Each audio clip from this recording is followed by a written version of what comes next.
The plot twist in this story is maddening, and it should make any patriot absolutely furious. Team, welcome back to the channel. As always, I'm stoked to see you. In this video, we're going to talk about the Alien Sedition Acts of 1798. You've probably heard of the Aliens Act, especially the Alien Enemies Act, and maybe even have cheered how it has been used recently, or attempted to be used recently, a combination thereof.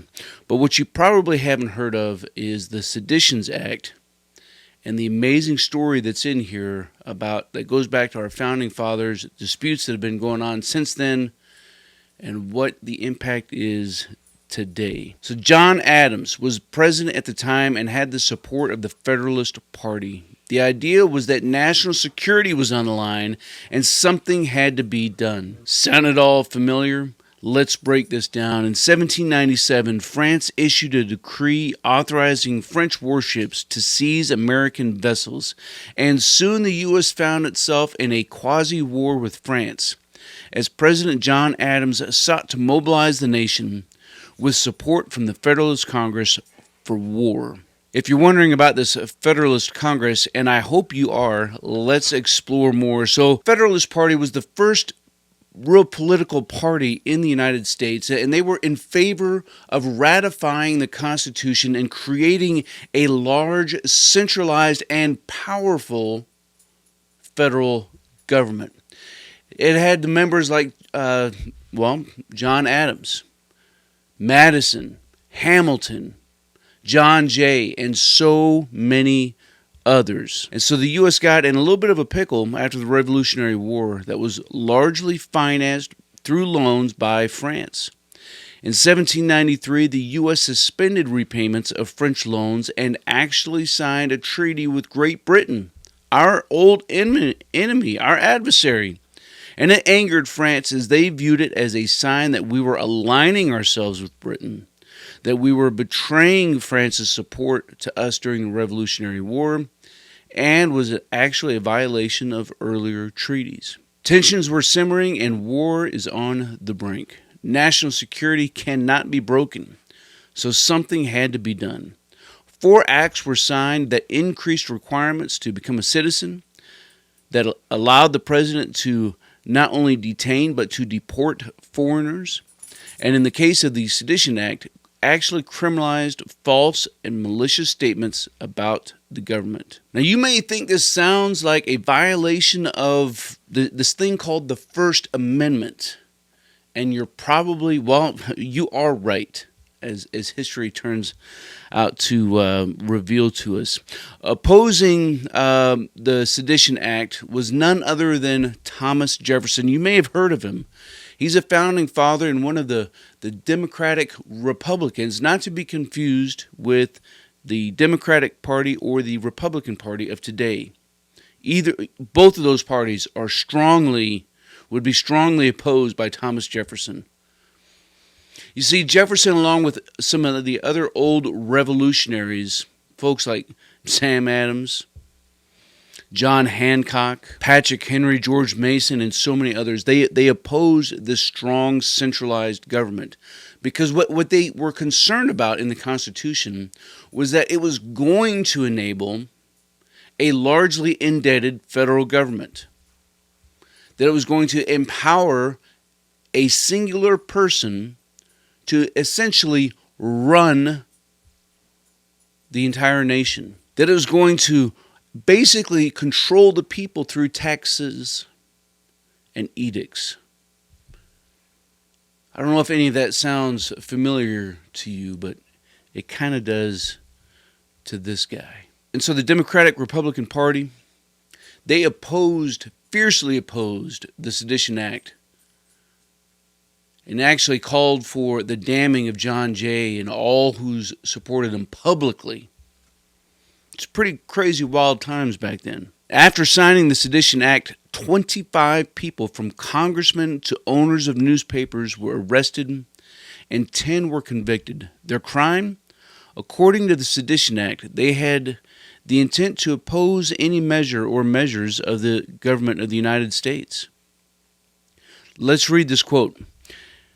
That if any person shall write, print, utter, or publish, or shall cause or procure to be written, printed, uttered, or published, or shall knowingly, willingly assist or aid in writing, printing, uttering, or publishing any false, scandalous, and malicious writing or writings against the government of the United States, or either House of the Congress or of the United States, or the President of the United States, right?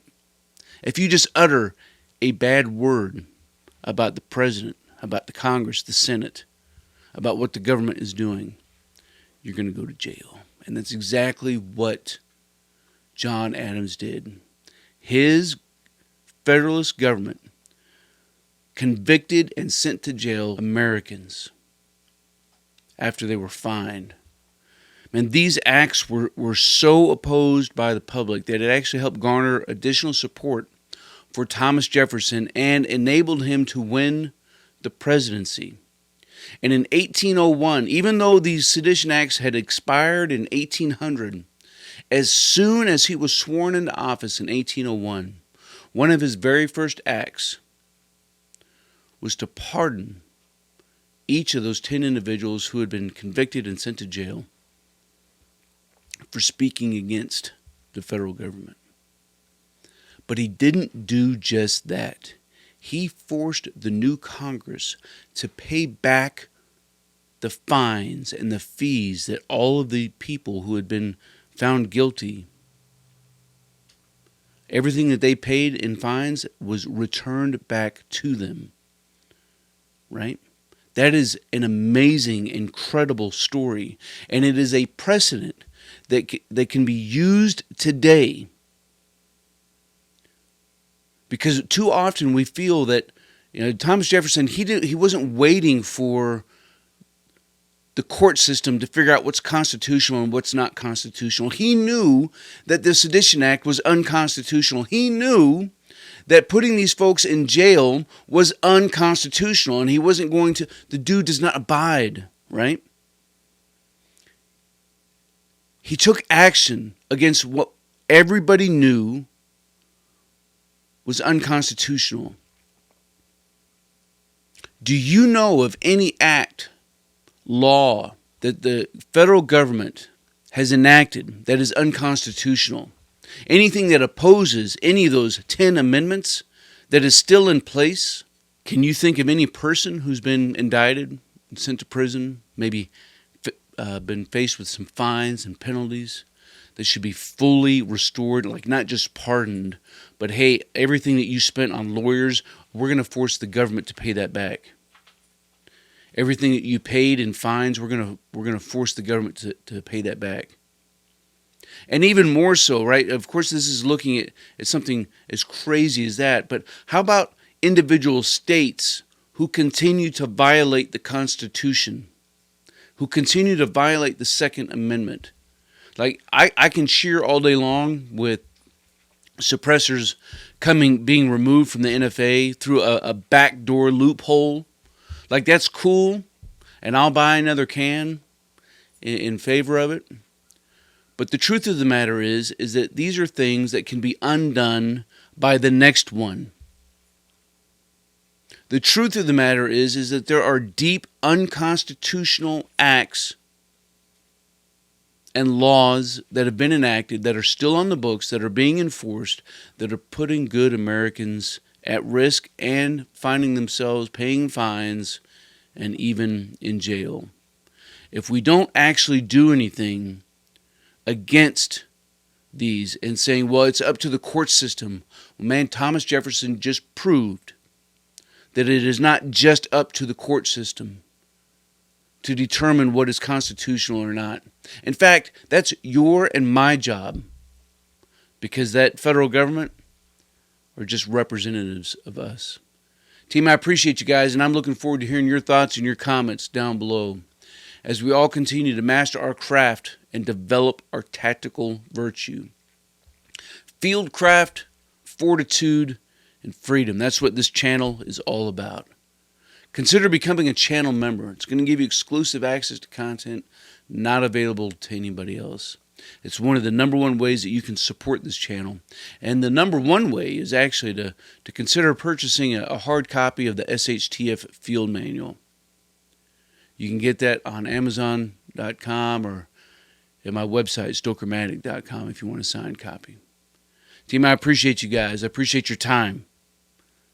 Until then, you stay out there, you keep grinding, and you stay stoked. Team, if you want to master your craft and develop your tactical virtue, make sure you subscribe to the channel and click that notification bell so that you can stay up to date with future content. Consider becoming a channel member. It's going to give you exclusive access to content not available to anybody else. I appreciate you guys. Until then, you stay out there, you keep grinding, and you stay stoked. I know you're out there! Come to my voice!